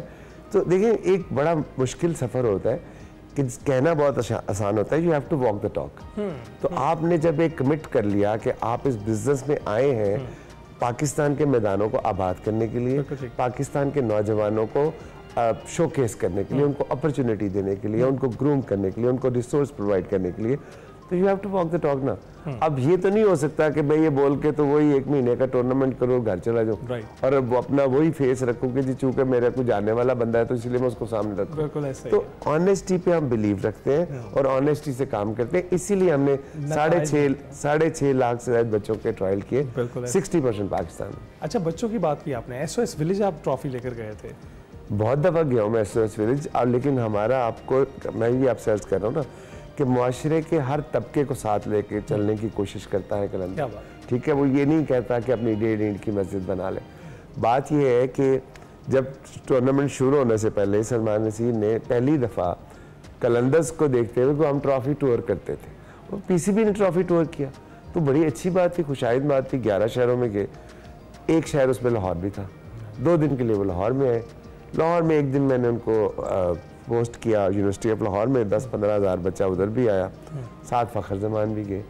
और उसके बाद चूँकि रमज़ान थे, दूसरा दिन मैंने SOS विलेज के बच्चों के साथ अफ्तारी प्लान की फ़खर के साथ, और बड़ा मज़े, एक छोटा सा बच्चा था, फ़खर को कहा वही तो खब्बू है सजू और दूसरे बार छोटे ने कहा अब आना मैं तेरी किलियाँ उड़ा। अब बच्चों को खुशियाँ दी। उसके बाद उनको हमने जितने बच्चे थे उनके लिए हम गुडी बैग्स भी लेके गए। अच्छा, अब ये हुआ तो हम उसके बाद फ़खर ने वहाँ ऐलान किया, बच्चों ने फ़खर का हमने मैच देखना है। फ़खर ने कहा आते भाई मैंने कहा सारे मैच देखेंगे, ठीक है। वो अब हमारे गेस्ट रहे मैच पे। जिस दिन हमारा मैच था, अब ये बड़ी इंटरेस्टिंग वाक़या है, जिस दिन हमारा मैच था तो मुझे मिसेस अलमास जो उनकी हेड है उनका फ़ोन आया कुछ 4 साढ़े 4 बजे कि वो आतिफ वो बच्चों ने मैच देखना है। तो मैंने कहा थोड़ा जल्दी नहीं कह दिया आपने मुझे, मैच के बाद बताती टीवी पे दिखाता। मैंने कहा कहते नहीं उन्हें टिकटें चाहिए। मैं कहा इस वक्त तो सिर्फ न्यू खान की है क्योंकि मैच की तो ख़त्म हो चुकी है। अब ऑब्वियसली मुझे दुख हुआ कि यार मैं वो पूरी नहीं कर सका, को सोल्ड आउट था, लास्ट मिनट पर बताया उन्होंने। तो मैंने कहा चलो ये तो मैं नहीं कर सकता बिकॉज ऑब्वियसली सारा है ही कुछ नहीं, तो मैं खरीद लेता। तो मैं ये करता हूँ कि मैं ट्रॉफी जीत के ना सीधा बच्चों के पास आऊँ। अब ये तो मेरी स्टोरी है। जब हम जीत गए तो समीन ने मुझे कहा कि भाई SOS विलेज जाना है। मैंने कहा क्यों, तुझे कैसे पता लगा? तो शाहीन ने कहा है कि शाहीन ने मैच शुरू होने से पहले समीन को कहा कि समीन भाई जब हम मैच जीत जाएंगे तो हम सीधा SOS विलेज जाएंगे अगले दिन। तो समीन ने कहा अभी तो मैच होने में, कहा हम इंशाल्लाह जीत जाएंगे। तो आप देखें कि मैं वो सोच रहा था, शाहीन वो सोच रहा था, हमने ट्रॉफी पकड़ी, हमने क्या बात है, खूबसूरत बात। और बहुत बहुत मुबारकबाद आपको, जो हम सोच रहे थे आपने वो भी मुकम्मल किया कि लाहौर कलंदर्स जो है कैसे राइज की है PSLX में। और हम उम्मीद करते हैं कि एक चौथी ट्रॉफी भी इंशाल्लाह जो है अगले सालों में बहुत जल्द हमारे साथ होगी और प्लेयर्स डेवलपमेंट प्रोग्राम से मजीद खिलाड़ी भी हमारे साथ। ये ट्रॉफियाँ जो है ना, ये मैंने आपको बताया ना, अल्लाह ताला की शुक्र की वजह से, हमारे प्रोसेस की वजह से, हमारे प्लेयर्स की वजह से और हमारे फैंस की दुआओं की वजह से, ये 4 के अलावा 5वीं कोई चीज़ नहीं है। इम्पॉर्टेंट है अल्लाह ताला की मर्ज़ी, हमारा प्रोसेस जो हम करते हैं प्लेयर डेवलपमेंट का या बाकी जो टीम को जिस तरह भी हम मैनेज करते हैं जिस तरह, और उसके बाद हमारे प्लेयर्स और हमारे फैंस, ये 4 लोग बेहतरीन। Thank you very much trophies लाने के लिए, थैंक यू वेरी मच आने के लिए। आप ट्रैवलिंग कर रहे थे हमसे गुफ्तगू करने के लिए, और इस वक्त आपने सुना है आतिफ राना साहब स्टूडियोज़ में हमारे साथ मौजूद थे, और ख़ासकर जो ट्रॉफीज़ इस वक्त लाहौर कलंदर्स की यहाँ पर मौजूद हैं, तो दैट्स एन ऑनर।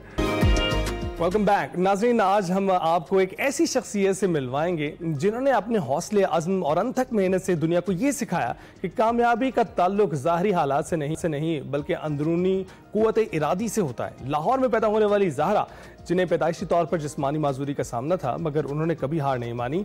अपनी कहानी से न सिर्फ वो खुद एक मिसाल हैं बल्कि लाखों लोगों के लिए हौसले और उम्मीद का पैगाम भी हैं। ज़हरा न सिर्फ गोल्ड मेडलिस्ट हैं MBA में, बल्कि इसके साथ साथ एक बड़ी IT कंपनी सॉफ्ट स्किल्स की ट्रेनर्स भी हैं और दूसरों को बाइख्तियार बना रही हैं। ज़हरा पाकिस्तान की तमाम ख़वातीन के लिए मोटिवेशन है।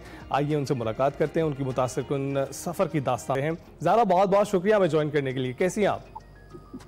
अल्हम्दुलिल्लाह मैं बिल्कुल ठीक हूँ, आप लोग कैसे हैं? बिल्कुल ठीक ठाक।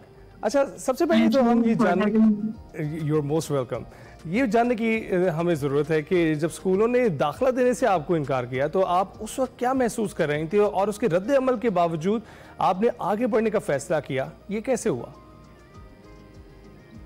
देखिए, असल में प्रॉब्लम ये है कि आज से 25-30 साल पहले भी जो सिनेरियो था, अफसोस की बात यह है कि स्टिल उसी तरह का जो है अभी स्टिल मैं सुनती हूँ, और बहुत सारे एक्सपीरियंसेस ऐसे लोग पेरेंट्स में से शेयर करते हैं कि स्टिल ऐसा सिनेरियो एग्जिस्ट करता है।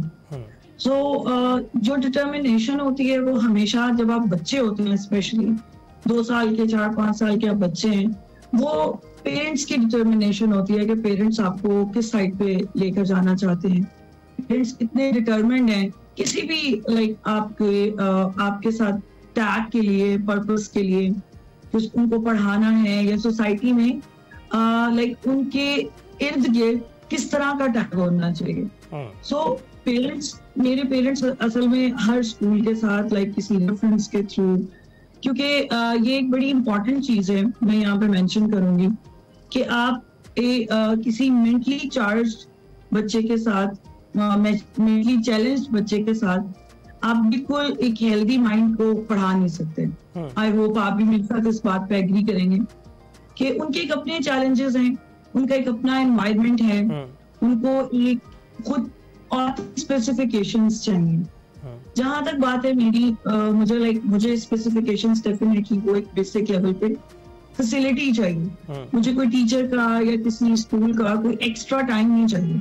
अगर उसका अपेरेंटली एक इंफ्रास्ट्रक्चर इस तरह का बना हुआ है तो I am good to go with that school.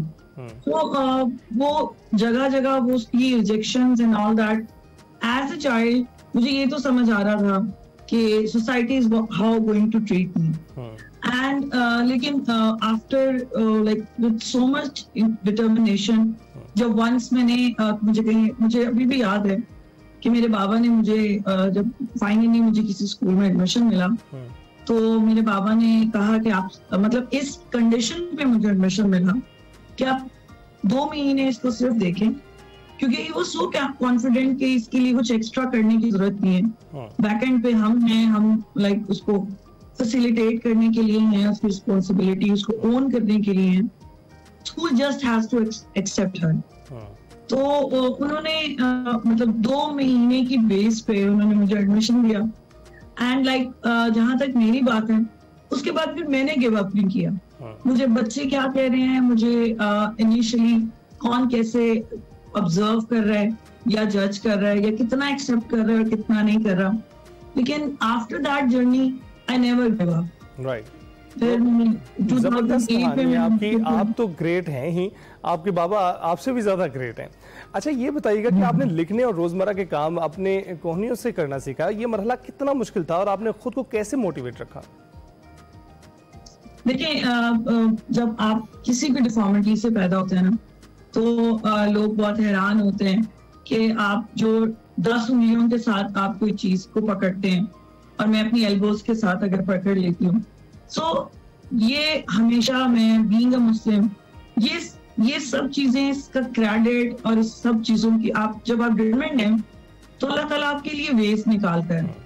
और उसमें अपेरेंटली मुझे अभी तक याद है कि मैं अभी कहीं पे अपने कोलीग्स के साथ खाना खा रही थी, तो दे सेड कि लाइक आपको ना बहुत ज्यादा प्रेशर आता होगा ना आपके बाजुओं पे खाना खाते हुए। ये मैंने कहा नहीं, शायद अपेरेंटली आपको ऐसा लगता है कि बहुत ज्यादा प्रेशर आता है, लेकिन लाइक वो उतनी एफर्ट है लाइक जैसे किसी एनी अदर ह्यूमन बीइंग ना। लेकिन फिजिकली आपको और तरह के challenges like being on wheel chair with disabilities आते हैं कि हमारी एक्सेसिबिलिटी बहुत कम है। आप भी इस चीज से एग्री करेंगे। हमारे इंफ्रास्ट्रक्चर्स, हमारे centres, every type of like आप हॉस्पिटल से लेके आप मार्केट्स तक, इवन के हॉस्पिटल्स भी अफसोस की बात है मुझे ये कहना पड़े, I am not talking about like कोई बहुत जो लीडिंग हॉस्पिटल्स हैं या बड़े हॉस्पिटल्स हैं, लेकिन आपका नेक्स्ट डोर जो क्लिनिक है वो भी एक्सेसिबल नहीं है। सो चैलेंजेस हमेशा मुझे इस तरह की जब आप स्टेप आउट करते हैं अपने घर से बाहर, इवन के घर में भी like I love to cook, मुझे कुकिंग करना बहुत पसंद है। तो मैं अपनी अम्मा से कह रही थी, मैंने कहा मुझे मेरा दिल चाहता है कि मैं किसी ऐसी कंपनी से बात करूं कि मुझे मेरे स्टोव बना के दें, मुझे ऐसे करके दें, क्योंकि मैं बहुत ज्यादा उसमें एफर्ट लगती है। तो इस तरह के चैलेंजेस जो हैं डेफिनेटली वो बिल्कुल ठीक किया है, आपका डेवलप होता है, लेकिन इसके साथ साथ ये ज़रूरी है कि ऐसे लोगों की कहानियां हम शेयर करते रहें। ज़हरा की कहानी हम शेयर करते रहें क्योंकि ये लोग मोटिवेशन है, जो सुनता है उससे मोटिवेशन लेता है, उससे हौसला पैदा होता है अपनी ज़िंदगी गुजारने का कि कोई भी चीज़ आपके आड़े नहीं आ सकती अगर आपके हौसले बुलंद हो, अगर आपको पता हो कि आपने जाना कहाँ पर है। ब्रेक पर जाएंगे। ब्रेक के बाद खुशामदीद। प्रोग्राम में आगे बढ़ें और आपको बताएं कि न्यूक्लियर टेक्नोलॉजी की जब भी बात होती है या ये लफ्ज न्यूक्लियर या एटम सुनने को है तो इससे अमूमी या रिवायती तौर पर एटम बम धमाकों और मुल्क में जो ये हथियार हैं उनसे उनको जोड़ा जाता है। लेकिन यकीन जानिए न्यूक्लियर टेक्नोलॉजी का काम बहरहाल इन सब से वाबस्ता जरूर है, मगर महज इन सबसे ही वाबस्ता नहीं है। दुनिया इवॉल्व हो रही है, साथ साथ टेक्नोलॉजी के बेहतर इस्तेमाल के नए जाविये भी मुतय्यन होते जा रहे हैं और आज 28 मई है, जैसा कि हम सब जानते ही हैं, ये वही तारीखी दिन है जब हमने दुनिया पर अपनी दिफाई बर्तरी की धाक बिठाई थी। हमारे काबिल फ़ख्र इदारे पाकिस्तान एटॉमिक एनर्जी कमीशन का किरदार इस हवाले से कलीदी है। ताहम इस इदारे की खिदमात सिर्फ दिफा तक ही महदूद नहीं है, ये इदारा गुज़िश्ता कई दहाइयों से मुख्तलिफ शोबों में एटमी तवानाई के पुरअमन इस्तेमाल के हवाले से गैर मामूली खिदमात सर अंजाम देता आ रहा है। चाहे बात हो सेहत के मैदान की तवानाई तोानाई के बहरान की, तालीमी मैदान में और तहकीकी इदारों के क़याम की बात हो या ज़राअत में जदीद टेक्नोलॉजी के इस्तेमाल की बात हो, पाकिस्तान एटॉमिक एनर्जी कमीशन ने हर मैदान में एक काबिल फ़ख्र किरदार अदा किया है। आज हमारे साथ पाकिस्तान एटॉमिक एनर्जी कमीशन के फैसलाबाद में कायम एक ज़राई तहकीकी इदारे nuclear institute for agriculture and biology की डिप्टी चीफ साइंटिस्ट और प्लान प्रोटेक्शन डिवीजन से वाबस्ता रिसर्चर डॉक्टर नाजिया सलमान मौजूद हैं। उन्हीं से मजीद बात करते हैं। डॉक्टर साहब, आप बहुत बहुत शुक्रिया आपके वक्त का। सबसे पहले ये बताइएगा कि न्यूक्लियर टेक्नोलॉजी की जब भी बात होती है या ये लफ्ज़ न्यूक्लियर या एटम सुनने को मिलता है, इसे अमूमी तौर पर या रिवायती तौर पर एटम बम से मुंसलिक किया जाता है, धमाकों और मुल्क में मौजूद हथियारों से किया जाता है, मगर इसके मजीद इस्तेमाल भी हैं। आप इस इदारे के बारे में बताइएगा। सबसे पहले तो मैं आपका शुक्रिया अदा करती हूँ। नाज़रीन को ये भी बताना चाहूँगी कि एटमी जो पावर है या न्यूक्लियर टेक्नोलॉजी जो है, ये सेफर यूज़ के लिए, पुरअमन इस्तेमाल के लिए भी जो है ना, पाकिस्तान ने इस पर बहुत काम किया है। नो डाउट 1998 के जो हमारी धमाकों वाले जो खबर थी, उसने पूरी दुनिया को हिला कर रख दिया और उसके बाद से हम बहुत इवॉल्व हुए हैं। हमने इस मैदान में बहुत ज़्यादा अचीवमेंट्स गेन की हैं, जिसमें कि पावर सेक्टर है, फिर हमारा हेल्थ सेक्टर है, मेडिसिन सेक्टर है। इन फील्ड्स में जो है पाकिस्तान एटॉमिक एनर्जी कमीशन की बहुत नुमाया कामयाबियां हैं जो काबिल कदर हैं। और नो डाउट इसमें एग्रीकल्चर का जो रोल है, जिसके बारे में आम लोग नहीं जानते, और मैं उसको थोड़ा सा हाईलाइट करना चाहूँगी। हम एग्रीकल्चर सेंटर्स जो 4 एटॉमिक एनर्जी के अंडर एग्रीकल्चर सेंटर्स है, जिनमें से एक है। फर्स्ट सेंटर जो है वो सिंध में है और एक और सेंटर जो है नीफा के नाम से पेशावर में है, सिंध वाले को निया कहते हैं, और 2 जो सेंटर्स हैं वो पंजाब में हैं। पंजाब गवर्नमेंट में जो है ये हम फैसलाबाद में नियाब और निबजी के नाम से 2 सिस्टर ऑर्गेनाइजेशन हैं। ये चारों एग्रीकल्चर सेंटर्स हैं जो एग्रीकल्चर की तरक्की के लिए जो हैं पाकिस्तान एटॉमिक एनर्जी कंडीशन की अम्ब्रेला के अंडर काम कर रहे हैं।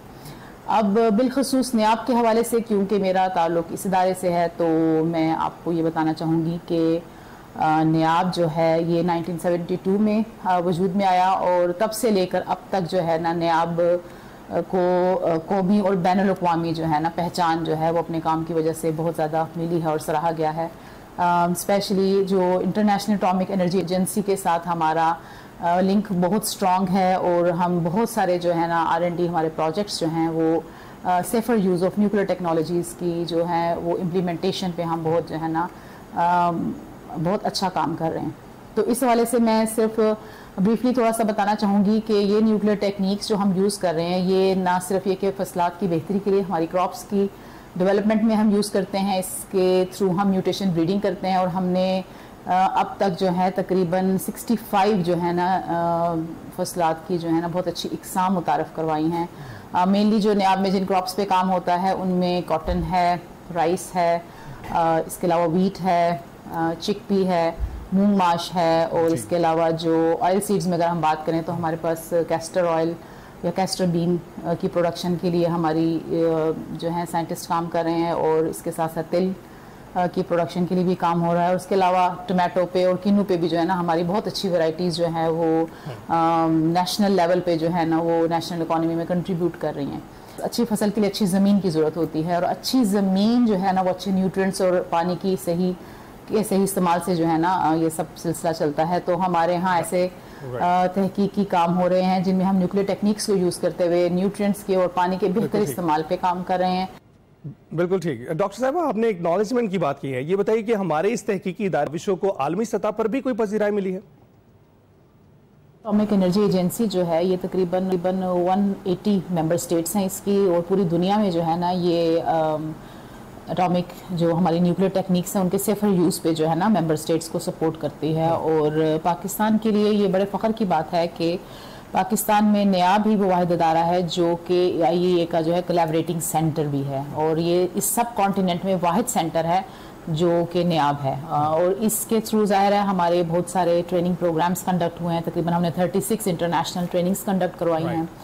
और इसके साथ साथ जो है हमारे जो एक्सपर्ट्स हैं वो जो हैं डिफरेंट कंट्रीज़ में एज एन एक्सपर्ट जाके उनको ट्रेनिंग्स देते प्रोवाइड भी करते हैं, एटम्स फॉर फूड जो है वो IAEA का एक प्रोग्राम है जो उन्होंने भी रिसेंटली इनिशिएट किया है, और इसमें हमारे NIAB के जो है जितने हमारे आप कह लें कि R&D प्रोग्राम्स हैं वो सारे इसके साथ एग्जैक्टली मैच करते हैं, जिसमें कि क्रॉप डेवलपमेंट भी है, सॉइल एंड एनवायरमेंटल साइंसेस भी है, एनिमल हेल्थ भी है, फूड सिक्योरिटी भी है, प्लांट प्रोटेक्शन भी है।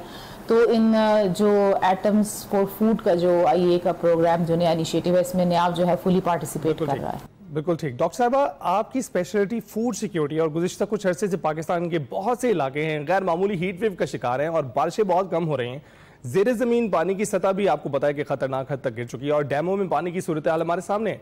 पाकिस्तान चूंकि एक ज़रई मुल्क है और हमारी ताकत ज़राअत भी है, इन मौसमी तग़य्युरात ने ज़रई सिस्टम को किस हद तक नुकसान पहुँचाया और हमारे ज़रई तहकीकी इदारे इस हवाले से न्यूक्लियर टेक्नोलॉजी को इस्तेमाल करते हुए ऐसा क्या कर रहे हैं जिससे हम आने वाले वक्तों में फूड को सिक्योर कर सकेंगे? क्वेश्चन किया और मेरा ख्याल है ये इस वक्त बर्निंग क्वेश्चन भी बनता है, और नो डाउट हमारे साइंटिस्ट NIAB के इस बारे में रेड अलर्ट हैं। मौसमी तब्दीली या जो क्लाइमेट चेंज है, इसके मुताबिक हमने अपने प्रोग्राम्स को जो है ना वो मॉडिफाई किया है, और बहुत सारी मतलब साइंसदान जो है ना वो बहुत पहले से चीज़ों को देख लेता है। मतलब ये तग़य्युरात कोई आज के नहीं हैं, या ज़ाहिर है ये आहिस्ता आहिस्ता टाइम के साथ साथ ये चेंजेस आती जा रही हैं और बढ़ती जा रही हैं। और इसमें जो हीट और जो वाटर स्ट्रेस है ये बहुत नुमायां है, क्योंकि हीट वेव आपने देखा कितनी शदीद होती जा रही है, मौसमों की जो लंबाई है सर्दी गर्मी की वो चेंज हो रही है, वाटर स्ट्रेस है, वाटर शॉर्टेज है। तो इसके लिए जो है ना हमारे जो साइंसदान है वो ऐसी वैरायटीज़, ऐसी क्रॉप वैरायटीज़ पे काम कर रहे हैं जो कि हीट टॉलरेंट हो, जो स्ट्रेस टॉलरेंट हो और जो ड्राउट टॉलरेंट हो ना, मतलब जो ये तमाम स्ट्रेसेस को जो है ना बर्दाश्त करने की सलाहियत रखती हैं। और इसके लिए जो है म्यूटेशन ब्रीडिंग, फिर मैं यही नाम लूँगी कि सेफर न्यूक्लियर टेक्निक्स जो हम पुरअमन तरीके से इस्तेमाल करें। हम म्यूटेशन के थ्रू ऐसी वैरायटीज़ NIAB ने डेवलप की है, जिसमें कॉटन की वैरायटी है, राइस की वैरायटीज़ है जो कि ऑलरेडी मुतारिफ करवाई भी जा चुकी हैं, जो कि इन मौसमी असरात का मुकाबला करने की सलाहियत रखती हैं। इसके साथ साथ जो हमारे साइंसदान हैं वो ये भी देखते हैं कि जो हमारी सॉइल है, जाहिर है इस जब वाटर की शॉर्टेज होती है तो वाटर की बेटर यूज एफिशिएंसी जो है बहुत ज़रूरी है।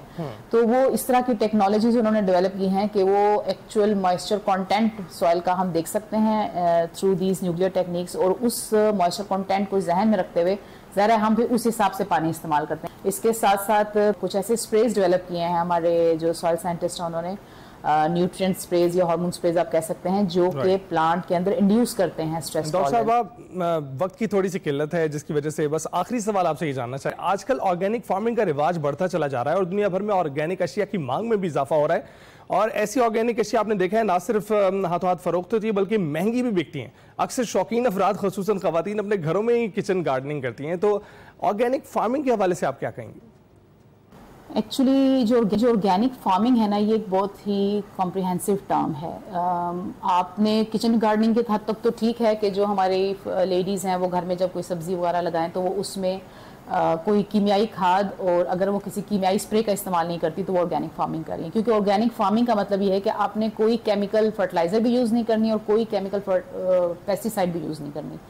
तो इसलिए ये किचन गार्डनिंग की हद तक तो शायद थोड़ा इजी है, लेकिन जब हम ये कौमी लेवल पे बात करते हैं, नेशनल लेवल पे हम आते हैं, तो पाकिस्तान में ऑर्गेनिक फार्मिंग की जो है टेक्नोलॉजी कह लें या अवेयरनेस, इसमें बहुत गैप है। अभी हमारे लोगों को इतनी अवेयरनेस नहीं है, लेकिन पाकिस्तान एक बहुत रिच सोर्स रखता है अपनी सॉइल का, अपनी लैंड का और रिसोर्सेज का, और जो हमारी ऐसे एरियाज़ हैं जहाँ पे कि बहुत ज़्यादा एक्सटेंसिव एग्रीकल्चर अभी तक नहीं हुई, वहाँ की सॉइल को हम जो है ऑर्गेनिक फार्मिंग के लिए यूज़ कर सकते हैं। और इसकी एक बहुत अच्छी मिसाल जो है वो बलूचिस्तान की सॉइल है, और वहाँ पे इस वक्त ऑर्गेनिक फार्मिंग, खासतौर पे कॉटन की ऑर्गेनिक फार्मिंग का जो है ना बहुत मेगा प्रोजेक्ट्स रन किए गए हैं, जिसमें कि इंटरनेशनल एजेंसीज जैसे WWF, कैब इंटरनेशनल शामिल हैं। इसके अलावा फार्मर डेवलपमेंट ऑर्गेनाइजेशन FDO के नाम से, जो कि पंजाब में जो है वो ये ऑर्गेनिक इनपुट्स को फ़रोग दे रही है। और इस सिलसिले में हमने जो मैंने जिसका स्प्रे का नाम लिया NIAB इको स्प्रे, इसके बहुत वास्ट एरियाज़ पे ट्रायल्स हुए, क्योंकि जब ऑर्गेनिक की आप बात करते हैं तो फिर आप और कोई केमिकल पेस्टिसाइड इस्तेमाल नहीं कर सकते। और ये मेरे लिए बड़े एजाज़ की बात है कि इस वक्त बलूचिस्तान में जितने भी कॉटन फार्मिंग पे, ऑर्गेनिक फार्मिंग पे प्रोजेक्ट्स रन हुए हैं, उन सब में सिर्फ एक ही स्प्रे यूज़ हुआ है और वो है NIAB इको स्प्रे। जो ऑर्गेनिक प्रोडक्ट्स हैं ना वो बहुत ज़्यादा जो है ज़र मुबादला फैच कर सकती हैं हमारे इंटरनेशनल मार्केट में। उनकी प्राइसेस बहुत ज़्यादा और बहुत रूम है पाकिस्तान के लिए। अगर हम ऑर्गेनिक फार्मिंग की तरफ एक कल्चर को डेवलप कर दें तो हमारे जो है एक्सपोर्ट जो है बहुत बढ़ सकती है। बिल्कुल ठीक, बिल्कुल ठीक। नाज़िया, बहुत बहुत शुक्रिया हमसे गुफ्तगू करने के लिए। हम ब्रेक के बाद हाजिर होंगे। Welcome back. शो का इख्तिताम है। पीएसएल के बाद अब कौमी टीम बंगाल टाइगर्स का सामना करने के लिए तैयार है और कोशिश करेगी कि जो नाकामियों का उसको सामना है उसे दूर किया जाए। लाहौर के कज़ाफ़ी स्टेडियम में दोनों टीमें आपस में टकराएंगी। बैटिंग, बॉलिंग और फील्डिंग की भरपूर मशक़ें की गई हैं और ट्रेनिंग से पहले ट्रॉफी की रुनमाई भी कर दी गई है। ये 3 T20 मैचेस की सीरीज़ है और टीम के कप्तान सलमान अली आगा और बांग्लादेशी कप्तान लिटन दास ने शिरकत की। जो मशक़ें हुई यहाँ पर, इस मौके पर दोनों टीमों के कप्तानों ने कज़ाफ़ी स्टेडियम बिल्डिंग की छत और ग्राउंड में ट्रॉफी के हमरा भी तस्वीर बनवाई। और इससे पहले आपको बताते चले 2024 से लेकर अब तक तकरीबन 23 पाकिस्तानी क्रिकेट टीम ने T20 मैचेस खेले हैं, जिसमें से सिर्फ 4 में ही उन्हें फतह नसीब हुई है और बाकी 19 में वो मैच हारे हैं। और जो 4 वो मैचेस जीते हैं उसमें भी छोटी टीमें हैं, जिम्बाब्वे, आयरलैंड जैसी टीमें, कनाडा जैसी टीमें हैं। इसके अलावा अगर इन दोनों टीमों की बात करें, बांग्लादेश और पाकिस्तान की, तो इन्होंने कुल आपस में 19 T20 मैचेस खेले हैं, जिसमें ज़्यादातर पलड़ा पाकिस्तान का भारी रहा है। 16 मैचेस पाकिस्तान के नाम रहे, 3 मैचेस बांग्लादेश के नाम रहे हैं। तो जनाब, आज फिर मैच है पाकिस्तान और बांग्लादेश का। ज़रूर जाएं ग्राउंड में जाकर देखें और 8 बजे मैच शुरू होगा, उससे लुत्फ़अंदोज़ हों, ये सीरीज़ से लुत्फ़अंदोज़ हों। पीएसएल तो आपने एंजॉय किया ही होगा। हम आपसे इजाज़त चाहेंगे, कल फिर हाजिर होंगे। अल्लाह हाफ़िज़।